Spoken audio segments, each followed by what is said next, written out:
Hey, thanks for making it to Veterans Info Tap. I'm glad you made it. Let's talk about spouse pension from the VA. Yes, the VA provides monetary benefits to spouses, if you didn't know. Before I jump into this specific benefit, this is one of more than one, but this is one of them. Before we jump into it, though, I want to throw on a special thank you to Paul Lunks 8383. Paul Lunks, thank you so much for your continued super comments, super chats. I really, truly appreciate your continued support. It's great to see your name popping up. Thank you so very much, Paul.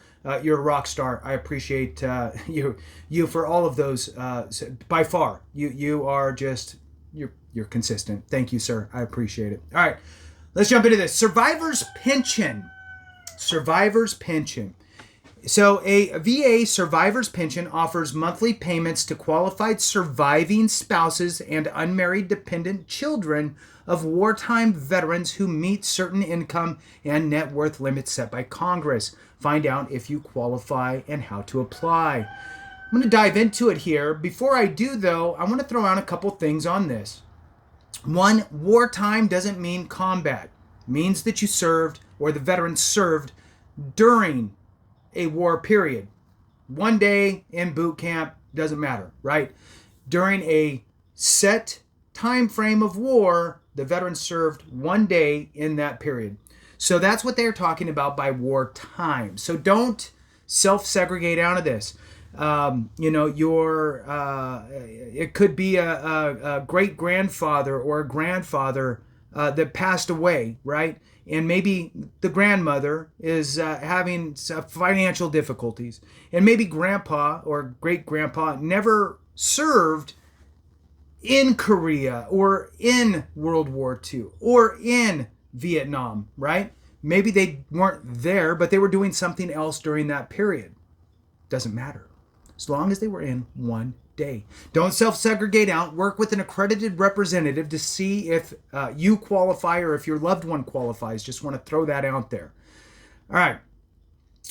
So we're going to dive into this. And the way I like to describe pension, and oh, by the way, there is a pension from VA for veterans as well. I hate that they call it pension because it sounds like some sort of a retirement that you didn't earn, right? A pension. It is what it is. VA pension for veterans and for surviving spouses. So we're talking about surviving spouses, and the way I talk about pension is I frame it up as though this is a safety net benefit. It's a low and no income safety net benefit for veterans and surviving spouses. Okay, now hit the thumbs up, subscribe, share with a friend, all that good stuff. I really appreciate it. Please hit the thumbs up, let the video run. Those two things alone are the biggest things you can do to share the word and get this information out there. I will tell you quickly, because I know you don't want to get bored with my stories. When my grandfather passed away, who was a Korea war vet, he was a merchant marine, and on ships all over the place, both Atlantic and Pacific war zones during World War II as well. So he kind of crossed over and did both. Anyway, so when he passed away, Grandma had a hard time. And all she had was a tiny bit of Social Security. I don't know the numbers, but chances are she probably would have qualified for VA pension. I just wasn't aware. I wish I would have known, right? And that is one of kind of the things that I carry with me is some of the I wish I would have known for either myself and my family or my extended family, right? That, man, I wish I would have known because I could have shared this information with them.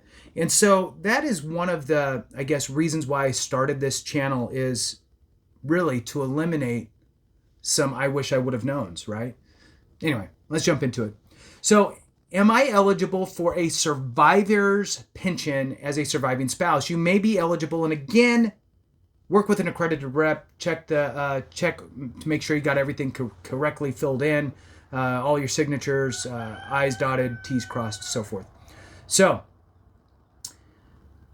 You may be eligible for this benefit if you haven't remarried after the veteran's death and if the deceased veteran didn't receive a dishonorable discharge and their service meets at least one of these requirements.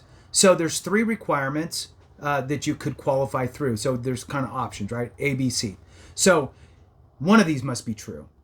The veteran entered active duty service on or before September 7th, 1980, and served at least 90 days on active military service with at least 1 day during a covered wartime period.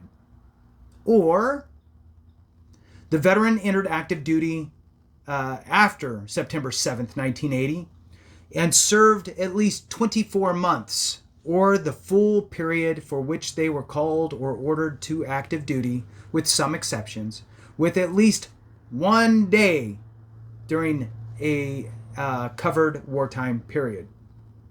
Or, option C now, the veteran was an officer and started on active duty after October 16th, 1981 and hadn't previously served on active duty for at least 24 months. All right, and this must be true of you, the surviving spouse. Your yearly family income and net worth meet certain limits set by Congress. Your net worth equals the value of everything you own except your house and your car and most of your home furnishings, minus any debt that you owe. That's how they calculate your net worth. All right, so could you be eligible for a survivor's pension as the child of a deceased wartime veteran? You may be eligible if you're unmarried and you meet at least one of these requirements. You're under the age of 18, you're under the age of 23 and attending a VA-approved school, or you're unable to care for yourself due to a disability that happened before age 18. Okay, so that's for the child dependent. All right, what wartime periods do you recognize for pension, right? So it's World War I, World War II, Korean conflict, Vietnam War era for veterans who served actually in the Republic of Vietnam. Then they have another time frame for Vietnam War era for veterans who served outside of the Republic of Vietnam. Then you have Gulf War. All right. How do you apply for pension? Again, I say go to an accredited representative. Let them help walk you through it. All right. You can do it online. You can also do it through mail with the VA form 21P as in Papa 534EZ. So here's a couple questions, and I'm going to jump into some more of the dollar amount stuff. So, should I submit an intent to file form? Okay, as a surviving spouse, you may want to submit an intent to file form before you apply for survivor pension benefits. This can give you the time you need to gather the evidence while avoiding a later potential start date, also called an effective date. When you notify us of your intent to file, you may be able to get retroactive payments. So the answer is yes. You want to file an intent to file. And there's a little pension box there that you can check. So work with your accredited rep if you don't know how to do it, or you can call the VA directly and tell them that you want to put in an intent to file. It buys you a year to get everything together and filed. How long does it take for the VA to make a decision? Well, it depends. They process survivor claims in the order in which they receive them, unless a claim requires priority processing, which would be severe circumstances. One, severe health issues, terminal diagnosis, advanced age, homelessness, or at risk of becoming homeless. Those types of things, you could potentially get it expedited. All right, so let's talk about the benefit rates. Current survivor pension benefit rates. Your income for VA purposes is how much you earn. Okay, including your salary, investments, and retirement, any income you have. They have to figure out how much money you're making in order to figure out how much they can pay you. Remember, this is a means-tested benefit. It is a safety net program for low and no income surviving spouses. All right. So they have something that's called the maximum allowable pension rate. This is the maximum amount that they can pay you. Then what happens is they will deduct out any other earnings that you have. So they actually do have an example, so we'll just kind of go through this. So your maximum allowable pension rate is the maximum amount of pension payable to a veteran. The maximum, by the way, would be if you have zero income from anywhere else, you would receive the maximum. But if you're receiving Social Security or something like that, then that's going to get reduced. All right.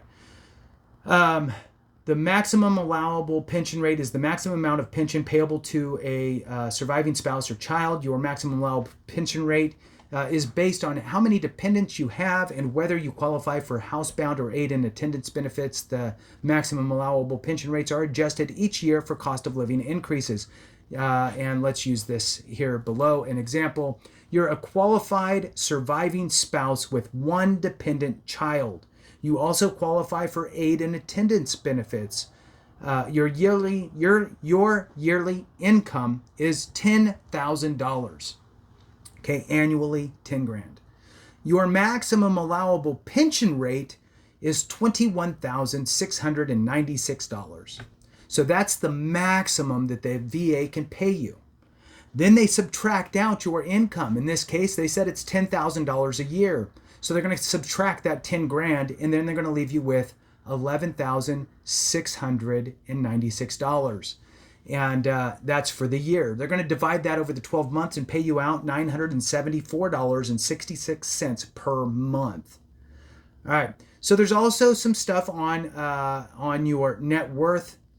So I'm just going to kind of go through this as just to put it in the back of the mind, awareness for anybody who's looking at this. Just things to be aware of. You don't need to remember everything. The main thing you need to remember is that there is a surviving spouse pension. There are some qualifiers. You need to not be worth a lot of money, and you need to not have a lot of money on a monthly basis. And you should go to an accredited representative to help you see if you qualify and file your claim. All right. So from December 1st, 2024 to November 30th, 2025, the net worth limit to be eligible for survivor's pension benefit is $159,240. On October 18th, 2018, we changed the way we assess net worth to make the pension entitlement rules clearer. The net worth calculation includes includes your and your dependents' assets and income for VA purposes. When you apply for survivor pension benefits, you'll need to report all of these assets and income. If your child's net worth is more than the net worth limit, we don't consider them to be a dependent when we determine your pension. Read here below. All right, assets include the fair market value of all real and personal property that you own minus the amount of any mortgages you may have. Real property means any land and buildings you may own. Your personal property assets may include these and other items: investments like stocks and bonds, antique furniture, and boats. Assets do not include your primary residence. Okay, so if you have rental properties, they're looking at real property, right?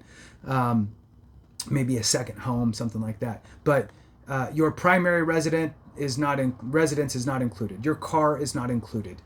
Basic home items like appliances that you wouldn't take with you if you moved to a new house do not count.